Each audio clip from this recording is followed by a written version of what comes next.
I am definitely in a romance mood right now, so I figured I would dedicate a reading vlog to just reading romance. And these are some interesting picks I have. I've already pre-selected the books that I'm going to read. I have 3 here, and they're not at all what I kind of pictured myself reading when I first decided I was going to do a romance reading vlog. But I am happy with this selection, and I think it's going to be a really fun time. So first things first, I figured I wanted to read some poetry, specifically love poetry, but this one is actually a collection based more on self-love. It's called A Gentle Reminder by Bianca Sparacino, and it is mostly about giving yourself love and grace and healing yourself and kind of just showing yourself the love that you hope to receive from other people as well. I thought this would be a really fun addition to a romance TBR because it is about love, but more about self-love, which is very important and I think often brushed under the rug and forgotten about when making a TBR based on love. So I cannot wait to read this one as part of this. Next on this little TBR is The Simple Wild by K.A. Tucker. This one is about a woman who lives in Toronto and her mother lives in Alaska, and she finds out that her mother is actually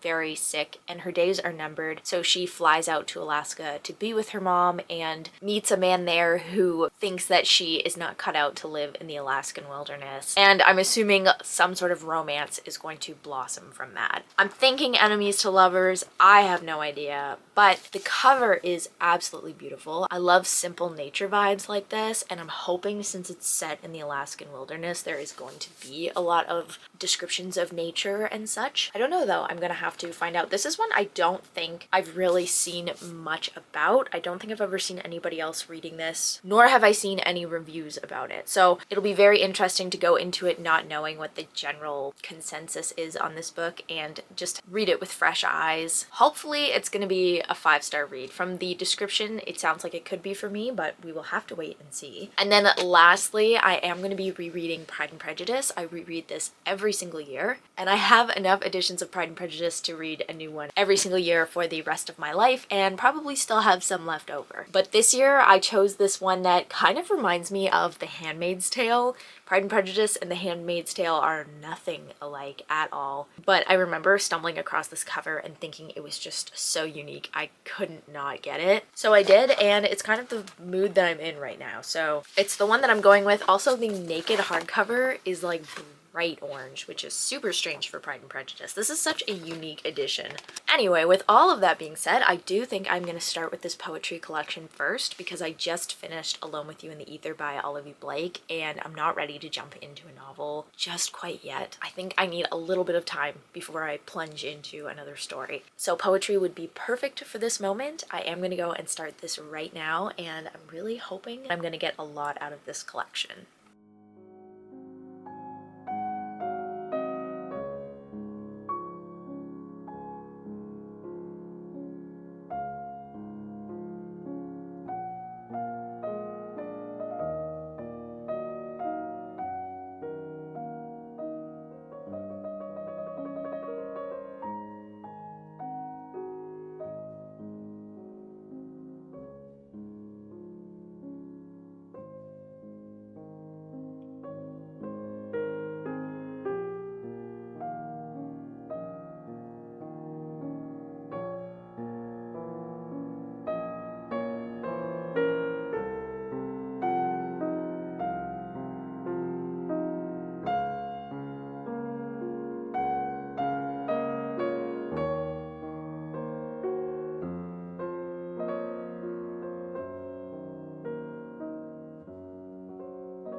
just finished A Gentle Reminder, and I'm kind of torn as to whether or not I want to rate it 3 or 4 stars. Kind of thinking about it, I'm leaning towards 3 stars just because, first of all, it was less poetry and more just quotes and essays, stuff like that. Didn't really follow the structure of poetry, which is fine, but my next complaint would be that it got pretty repetitive. I think if I were to read this again or recommend it to someone, I would say probably only read 1 or 2 of the pieces per day and really spread it out. I read it over the course of 6 days, and I'm glad I didn't try to just read it in one sitting because I think I would have gone absolutely crazy with just the repetitiveness. With that though, there is a bit of a positive, and that is that it really followed the same theme, which is loving yourself, essentially. Some of it I myself could not relate to because it had to do with being single and letting love into your life. I'm gonna say almost half of it was like that, and I'm at a place in my life where I feel like I've let a lot of love in, so that stuff didn't really apply to me, but the pieces that did really resonated, and they were deep and well written. So I did enjoy it. I can see myself picking it up again, just like I said, probably one piece at a time, or if I'm having kind of a down day, it would be a good one to just open up randomly and read a couple of segments. So now is the tough decision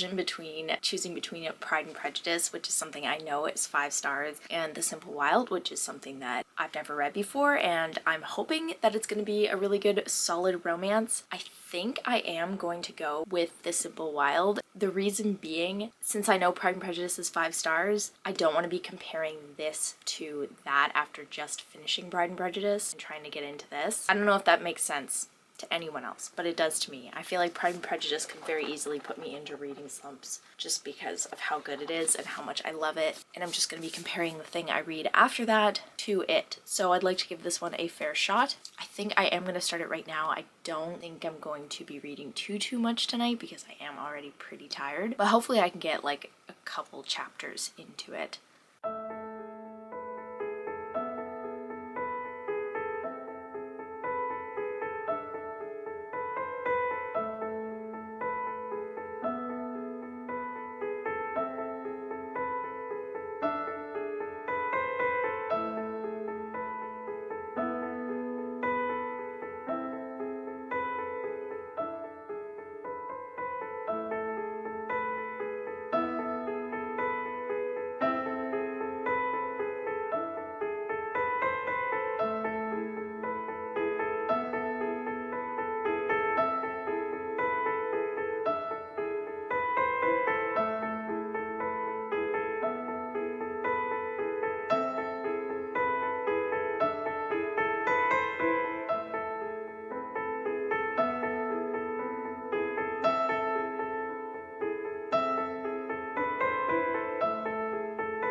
I just finished The Simple Wild. I blew through this book. It was so freaking good. I did not want to put it down, and whenever I was reading it, I would have that thing happen where I completely forget that I was actually reading. I'd just be so immersed in the story, and before I knew it, like 50 pages would have flown by. First things first, I do want to say that I was wrong when I was describing it before. I said that the main character was headed to Alaska to take care of her mom, but it was actually in fact her dad. It's just her dad's name was Ren. And I have never myself met a man named Ren, so that was different. I also want to say that this is more than just a romance. Like, there was romance in it, and it was, I think, like the main plot line, but there was so much more than just that. It was not like a superficial romance or anything like that. There was a lot more relationships with the main character, growth, adventure, emotions than just the romance. Like, it may have been the main point of this book, but it was not at the same time, if that makes any sense at all. This book absolutely ripped my heart out, stomped on it, and then handed me back the crushed pieces at the end. And I loved it. Honestly, 5 stars. Amazing. I have to say, and I said this about Alone with You in the Ether a little bit earlier this year, but this has got to be also one of the best romances I've ever read in my life. It was such a good time. I guess it was also closed door, which was kind of refreshing. There was like a little bit of spice in it, but nothing crazy, and it often was like a fade to black sort of situation, but it still had moments where I was basically like giggling and kicking my feet. And it was nice to read a romance novel that could accomplish that without putting in just chapters and chapters of smut. Not that I have anything against that, but it is nice for a change every once in a while. I also found out today that this book has sequels that I just went and purchased because it kind of ends in a place where it feels like there needs to be more. And I need more, so I went ahead and bought those, and hopefully they come soon because I need more, like ASAP. I would read them right now if I had them in my possession. Unfortunately, they are not, so I am going to go ahead with my plan and start Pride and Prejudice. That's not an unfortunate thing at all. I absolutely love Pride and Prejudice, and I know this is going to be a 5-star read, so it is the perfect thing to kind of read after that one because I honestly just want to keep reading more of The Simple Wild. I do think I am going to start this today, but I am going to wait a little bit just to first of all digest what I just read, and then also take a short break from reading because I have been reading for the last couple hours and I need a little bit to process. But when I'm ready, I'm going to come back and start Pride and Prejudice.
I just finished my yearly reread of Pride and Prejudice, and as always, 5 stars. I love this book so much. I always enjoy coming back to the characters and the world and the time period. It's just so much fun, and every single time I read this book, I get something new out of it, or I don't know, I just notice something a little bit different about one of the characters or a scene.